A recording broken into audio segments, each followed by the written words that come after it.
Oh. Preferential treatment. It's year 4. I don't think we're going to make an opening statement, right? Yeah. No, Right questions. Aaron, here we go. opening statement. I got a specific one for you about playing at Memphis, the game you're going to do there.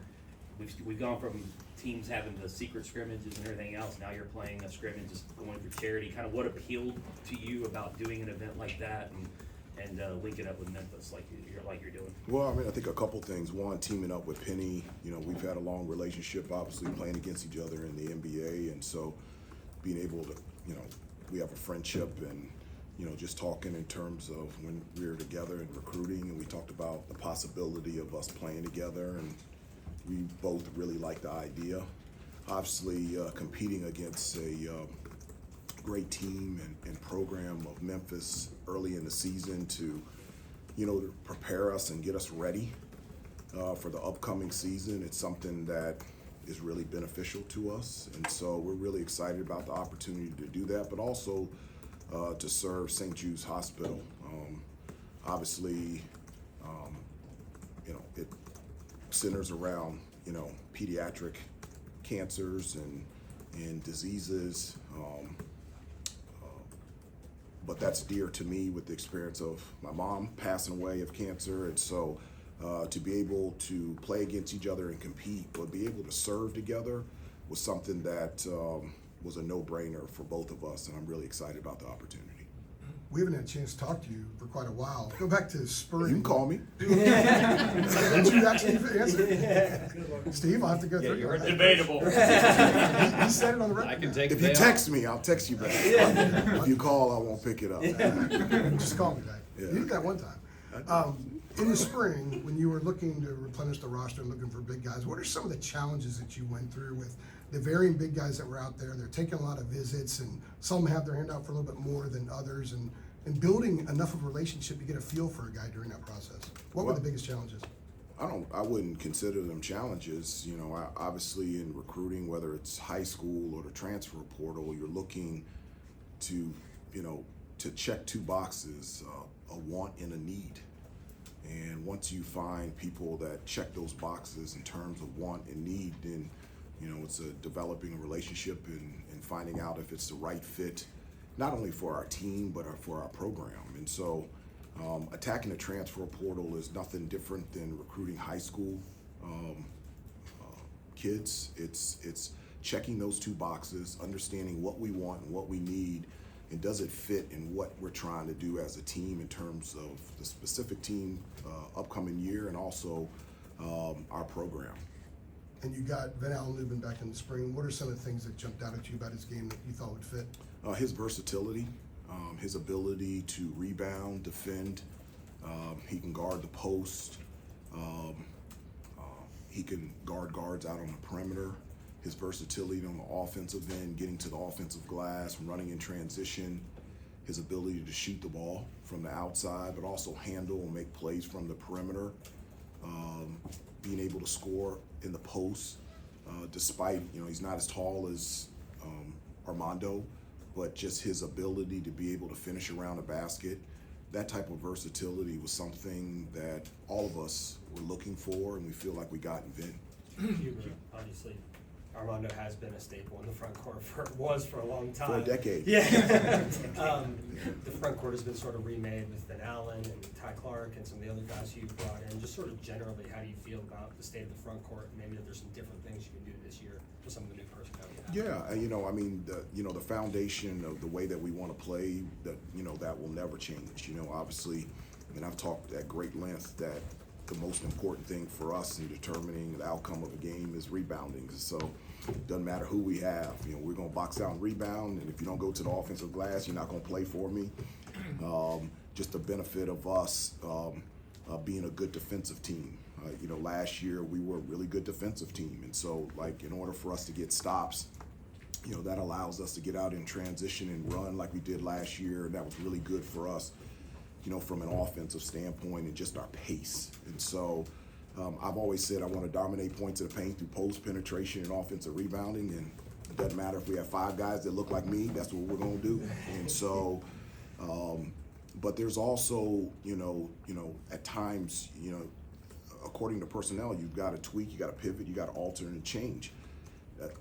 Armando was one of one. And so, people would ask, how do you replace Armando? You can't replace a one of one. And so this group is going to have to rebound. We're going to have to dominate points in the paint, maybe a little bit differently than the way that maybe Armando did. But we have the personnel to be able to do that, whether it's in the front court or the back court. And I'm really excited about, the tweaks and the pivots and the ways that we can change and still doing what we want to do is to still live in the paint, live at the free throw line, and attack the basket. With R.J. Davis, obviously one of the best players in the country, but how do you expect him to be even better this year than he was? What would you like to see to make him a better player this year? Well, I mean, I'd be okay if he had the same type of year that he had last year. So I'd be okay with that. Last year's, it was historic. It wasn't a good or great year. It was a historic year. And him coming back, obviously, you want him to do the same things that he did last year. He did so much for us. But his, leadership role has just been off the chart. It's been really nice to see the progression of him in terms of maturity and feeling comfortable to be that type of leader within his own personality. And, I've always said that I was so fortunate as a freshman to have a Jeff Lebo and a Steve Bucknell that could teach me how to prepare, how to practice, how to play the right way to put me in a position to be successful. Now RJ has that, with Drake, with Ian, with James Brown, with Cade, with Vin. And so continuing to do the same things that he did, because I thought he was an excellent defensive player. RJ was last year, and just his growth and from a leadership standpoint, it has been huge, and I'd like him to continue that, and he has already this year. Hubert, in terms of your pace, Yeah. as you mentioned with the Armando answer, I mean, it sounds like you want these guys playing faster than they've ever played before. I do. What does that look like right now in the preseason in terms of what you're asking them to do in practice? What We're you're not there yet. What the message is, just like how are you going about making that happen, I guess? Well, I've been straightforward and direct that I want to be the fastest team in the country from free throw line to free throw line. In order to do that, you've got to be in the best shape of your life, and there needs to be a full commitment in regards to how we're going to play that way. And so if you're not in the best shape of your life, you're not going to play. If you don't sprint to the offensive end, we're not going to play. If you don't sprint back defensively, you're not in the best shape of your life, you're just not going to play. And so I think we have the personnel that can really take advantage of early offense with our pace, with our speed, with our athleticism, with our versatility. And so I think it's something that's really good with this team. And so we talk about it. You guys will be out there for the first 20 minutes and they'll be running. And it's a real huge emphasis for us to be in great shape so that we can play at the pace that which we want to play this year. Hubert, to go off of that a little bit, obviously you have now, as you mentioned, Ian Jackson joining, Cadeau and R.J. Davis and Seth Trimble in that backcourt. How do you see with him and his skill set kind of fitting into, not only, I guess, that dynamic of guards, but obviously, what you all are looking to do it from an offensive standpoint? In regards to Ian and Drake, or just Ian Jackson. Yeah, okay. Mm-hmm. Yeah, I mean, he's gifted, and his ability in the open court to do a number of different things is it's real. The speed and athleticism, being able to attack the basket, shoot from three. He's always loved to play in an up-tempo style, pace, and it's one of the many reasons why I think he decided to come here. So he's going to fit in great out there on the floor with Elliott and Drake and Seth and RJ, and all those guys will be on the floor a lot at the same time.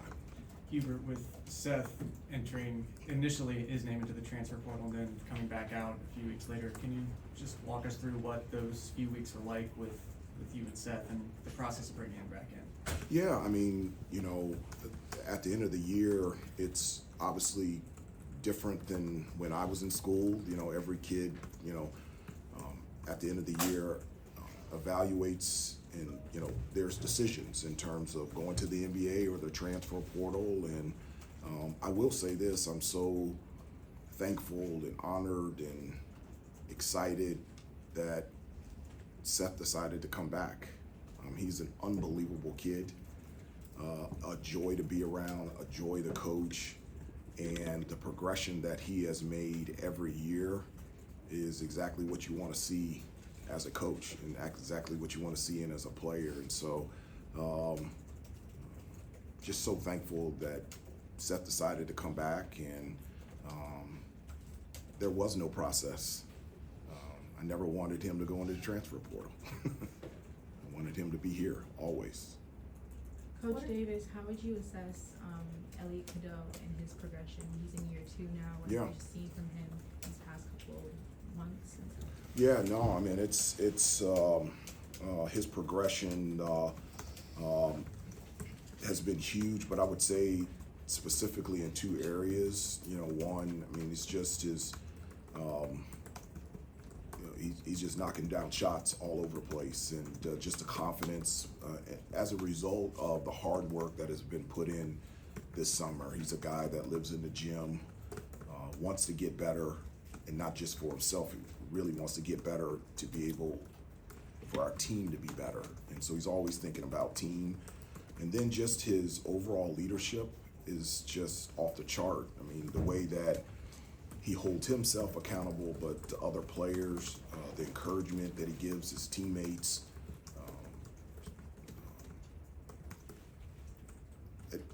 You know, one of the things that we, you know, like what I love is the progression of going from your freshman to sophomore to junior, and you know, you don't, because of going to the NBA and because of the transfer portal, sometimes you don't get to see or experience that. And that's really one of the cool things, to see the difference of Elliott as a sophomore compared to a freshman. It's really neat. Can you You were talk a with- bit with- about his progression of the game, kind of outside of like internationally in Sweden and stuff like that? You know, he has his team Cadeau and everything, growing the game. Yeah, how good are they? I'm not sure. The I was, AAU team, I was right? looking Yeah. like he's being a leader off the court as well Yeah. as growing the game of basketball. Can you talk a little bit about that? Yeah, it is. You know, I mean, that's an example of just giving back, getting out in the community. He's also did 2 camps at Hargrave Community Center, which is a community center that serves the Chapel Hill community that specifically serves African American, Hispanic communities. And he's done 2 camps there.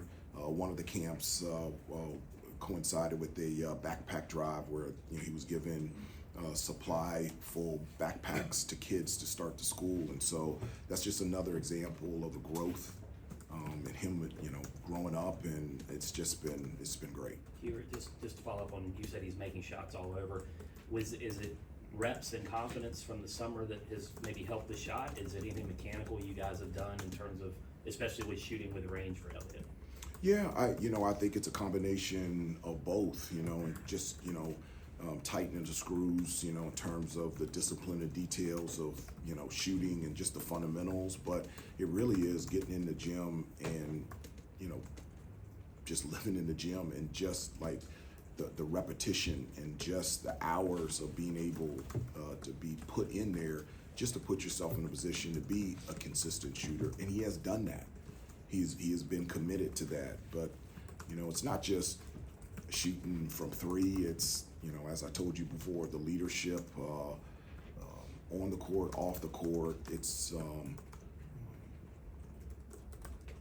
again, it's been really good to see.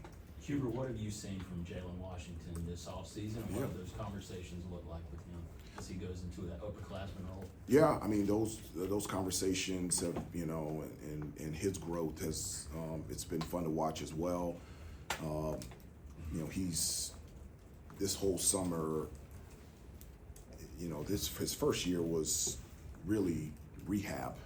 And the last couple of summers, and specifically this summer, was, you know, working on his game. And, you know, he's gotten bigger, he's gotten stronger, he's gotten more athletic, he's gotten more confident. We need him to have a big year. He's been our best rebounder, our best screener, our best big in shape, running the floor, shooting the ball extremely well from the outside, does a really good job in space, off of rolls, off of ball screens, DHOs, being able to finish around the basket and attacking offensive glass, and that's what we need. And we need him to do that consistently. And as well as he's doing that, he is a better kid. He's adorable. He's just, I know he's 6'11", but he's just, I love him to death. He's pretty cool to be able to coach him every day. How do you balance that adorable side with what you want to see from him? Well, yeah, then when I get on the court, it's, let's go. You know me, as soon as you cross the line, like it's time to go. And so, I don't want him to be adorable out there on the floor. I want him to be, getting every rebound, running the floor, dunking on everybody. But he's put himself in a position to have a chance to be a major contributor this year, and it's because of his hard work and dedication, and he's well deserving of it. Do you think he feels any pressure to step into a more prominent role with Baycott gone? No, I think all these guys are excited about the opportunity of getting more minutes and playing a bigger role. This is why you come to Carolinas, because you want to be on the biggest stage and at the highest level and have an opportunity to be able to contribute. And so I don't think any of our guys get nervous or shy away from that. I think they do the exact opposite. I think they step towards it. Hubert, it worked out for you last year when you put a 6'7" guy at the 4 in Harrison Ingram, the small ball 4. Will you do that with Cade Tyson? Does he have that sort of appetite that Harrison Ingram had? Like, do you see him more of as a 4 or a 3? Like, what do you think there? Well, again, that's a possibility. The thing that, one of the many things that I do like about this team is, the versatility of what this team in terms of lineups can look like. Again, I don't compare players. I don't let's get another Armando or let's get another Harrison. Harrison was Harrison, Armando was Armando. You know what I'm saying, though. I know what you're saying. But yes, it could be. Cade at Belmont played a number of different positions, and I've said this before, that's what I recruit and that's what I coach. It is positionless. I want guys to be able to make impact plays in many different areas on both ends of the floor. So Cade at the 4, that's a possibility that could be out there on the floor. Drake at the 4, that's a possibility that could be out there on the floor. That's something that I really like about this team, is that we could go big, we could go small, and I feel really good about that as long as we can rebound. That's the key. I'm sorry, can I go? In the history of Carolina basketball, or the history that a lot of us are used to covering, it's unusual to have a position and to recruit 3 or 4 guys for that and not get any of them. Can you talk about how NIL factored into that? How do you know we didn't get any of them? Well, from everybody here, right? I know that, but I don't remember, and I love all of you guys, but I don't remember any of you guys in coaches' meetings. And I'm not trying to be a smartass. I'm not either. Yeah, the guys that have been listed on the top 5 coming in to visit and so forth, you didn't get any of those 4, and they went to Kansas State and Kentucky and Arkansas and so forth. Can you talk about how NIL played into that? Well, I can tell that we had 3 guys come in on official visits in the summer, and we got 2 of them. You're dodging my question. No, I'm not. I'm talking about the 6'10" guys, the 6'9" guys, 6'10" guys who have. I don't know who you're talking about. I don't read Twitter. Okay, so in a general sense, how did NIL play into your recruiting this year, since it's new? NIL isn't new, and since I've become head coach, it's been the explosion of NIL. It's been the involvement of the transfer portal. It's the extra COVID year on the backside of a pandemic. NIL is a part of college basketball. I've always said that I like NIL. I feel like all of our guys, as opposed to when I was in school, their name, image, and likeness has been used everywhere, and they deserve to be compensated for it. Okay, if I were to guess, let me just guess, okay, that 3 or 4 of the big guys that you recruited, they went somewhere else because they got more NIL money, Would that be an improper guess?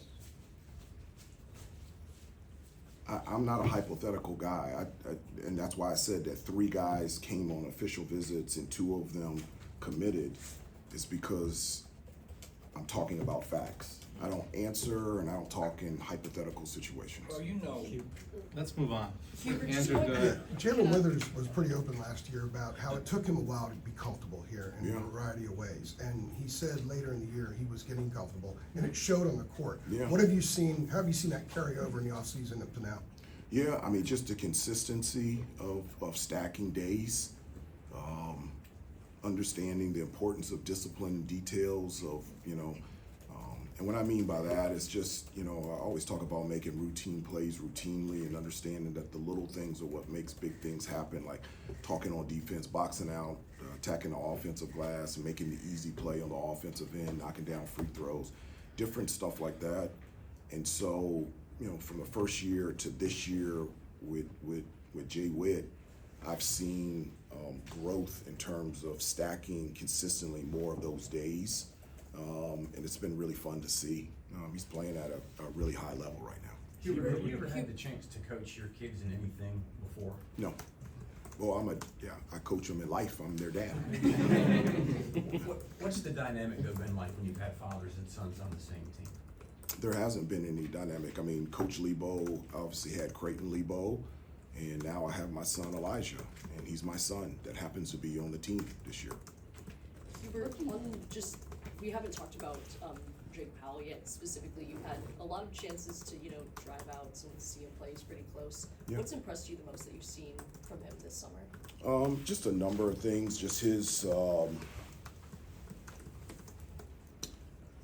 for a guy to be as talented as he is equally and probably even more humble. Just enjoys and loves being a part of a team. His athleticism and length, from a defensive standpoint, is just off the chart. And as I was talking about making impact plays on a number of different areas, he's somebody that checks boxes all over the place. And so when you bring that type of level of player here, but brings in a team first, humble attitude, that's something that you always want, and I'm so glad that Drake is here. Hubert, with the group of transfers you brought in last season, Harrison, Cormac, Pax, those guys, you talked about how they were coming from teams that maybe they didn't have the type of seasons that those teams had wanted. Do you feel the same way about this group of transfers that you brought in this year with Cade, Van Allen, and Ty Club? That they would have the same. That they would have the same sense of urgency that you talked about coming from teams that maybe hadn't had the type of seasons that they had wanted. Well, I want everybody to have a sense of urgency. I think that's the only way that you can play. And that sense of urgency is not just in games, it's in practice, it's in individual workouts, it's in the weight room. A sense of urgency of being the best that you can be and try to tap out everything that you can from a day-to-day basis. And so I talk at great length to the team about having a hunger and thirst to be the best that you can be individually and as a team, and that's something that's just an expectation, not just for the transfer, but for everybody. Got time for about 3 more. Specifically with Cade, he was the first guys that you guys signed out of the portal this summer. What was it that was attractive to you about him when you were looking for just options to replenish the unit? And just can you sort of take us through, what it was that actually convinced him that this was the best place for him? Yeah, I always say basketball player, that's just really basic, but it is. Obviously he has an ability to really shoot the ball. 46% from 3 is real. So I like that. His size, his ability on the offensive end to move without the basketball, cuts, he can handle it, attack the offensive glass, and he's learning that more and more every practice. And with his size, the versatility that he can give from a defensive standpoint in terms of rebounding, and it's 6'7", 6'8", that's great length to have on the wing or in regards to maybe a small ball. And so his ability to make impact plays on both ends of the floor, with his ability to shoot, he's a basketball player, and it was something that I really wanted here. Just like follow up, was his brother involved in the process? Obviously you were. No, he wasn't. Very familiar with him. No, I'd take Hunter too. He was pretty good, but no, his brother was not. involved in the process at all, but I'm a huge fan of his brother. The growth that he made throughout his college career, I never liked playing against him, but for him, it's through hard work that he's in a position with the Denver Nuggets right now. And in terms of the work ethic, it's the same thing with Cade. I was gonna ask, just in the next few months, they're gonna decide whether to fully renovate this place or build a new place. Just what are your thoughts on that? What side would you? You guys are lean to? throwing fastballs. But it You guys involves are- your program pretty seriously. No, I will say this. I love every day walking into this building and it says the Dean Smith Center.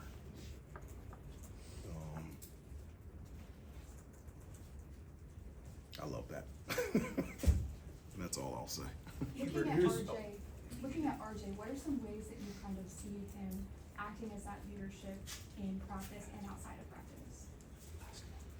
Well, obviously on the court, one of the things that I always tell the guys is I want them to be leaders, but I want them to be leaders within their own personality. And, RJ's not the rah-rah, loud type of personality guy. He's gotten better with that and more of that every year. So he continues to do that. But in terms of the leadership by example, it's off the chart. The way that he prepares, the way that he practices, the way that he puts himself in a position every play during practice to be the best that he can be. I can't think of a better example to watch than him. And then off the court, his ability, like I call him like a connector, a gatherer, from the standpoint like he connects and gathers the entire team. And so it could be really easy as a fifth-year senior to say, you know what, Drake and Ian and JB, they're freshmen, I'm gonna be over here. No, he's with them, he's taking them out to breakfast, he's taking them out to lunch. Then Seth and all of them are together, and it's really because of him. And so I just, his impact off the court in building team is really important to him, and it's even more important to him that this is his last year. Last one, Adam. Hubert, obviously I know the game out in, the blue-white game out in Cherokee is moving back here for understandable reasons, but I wanted to just ask you the idea of that coming to fruition and what made that a thing you guys wanted to do. It seems like this is the next step in this whole NIL space. Like, what was it that you liked about it? I'm assuming you'll do more of it. Like, just can you sort of paint that picture for us? Yeah, I mean, I think the idea of, a long time ago when I was in school, after the season, we would do barnstorming. And so we would go play games all around the state. And the reason why we would do it is not everybody had an opportunity to come to the Smith Center. And so why not do that in the preseason? It gives us an opportunity to travel around the state and for North Carolina fans to be able to see us that can't make all the way down here in the Smith Center, and gives us an opportunity to compete and play in front of people. And I think that's always good for us. And so, yes, it's something that we tried to do, and we'll do it here next Saturday, but it's something that we'll do in the future moving forward. Thanks, everybody. The players will be available